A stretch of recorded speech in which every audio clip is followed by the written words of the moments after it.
గిరిజన బాలిక బాధ్యత మాది, పాపపై దాడి చేయటం అమానుషం. ఎమ్మెల్యే వేమిరెడ్డి ప్రశాంత్ రెడ్డి.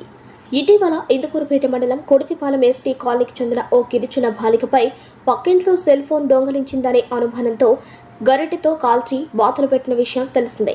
అయితే ఈ ఘటనపై వెంటనే స్పందించిన ఎమ్మెల్యే ప్రశాంత్ రెడ్డి బాలికను అపోలో హాస్పిటల్లో చేర్పించి చికిత్స అందిస్తున్నారు. బాలిక ఆరోగ్యాన్ని పరిశీలించిన ఆమె మాట్లాడుతూ పాపకు ఇలాంటి ఘటన జరగడం దురదృష్టకరమన్నారు. విపిఆర్ ఫౌండేషన్ ఆధ్వర్యంలో బాలికను చూసుకోవడం జరుగుతుందన్నారు. అలాగే ఈ చర్యలకు పాల్పడిన వారిని కఠినంగా శిక్షించాలని డీఎస్పీకి చెప్పడం జరిగిందన్నారు. ఘటన చాలా దురదృష్టకరం.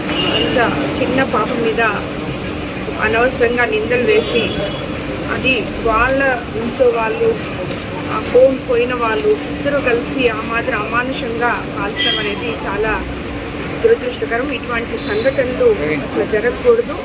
జరిగింది వెంటనే డిఎస్పీ గారికి కాల్ చేసి వాళ్ళని అరెస్ట్ చేయమని చెప్పి అదుపులోకి తీసుకోమని చెప్పి కూడా చెప్పడం జరిగింది. అలాగే మా తెలుగుదేశం నాయకులు, లోకల్ లీడర్స్ అందరూ కలిసి ఆ పాపను తీసుకొచ్చి హాస్పిటల్లో అడ్మిట్ చేశారు. ఆల్రెడీ ఒక సర్జరీ కూడా చేశాము.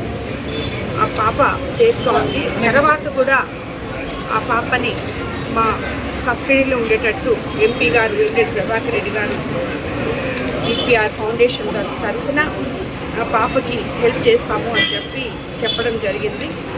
ఏది ఏమైనా మనం ఈ ప్రెస్ మీట్లో ఇవి మాట్లాడుకోవడం, హెల్ప్ చేయడం ఇదన్నీ ఒక ఎత్తైతే ఆ పాపకు అలా జరగడం మాత్రం చాలా దురదృష్టకరం.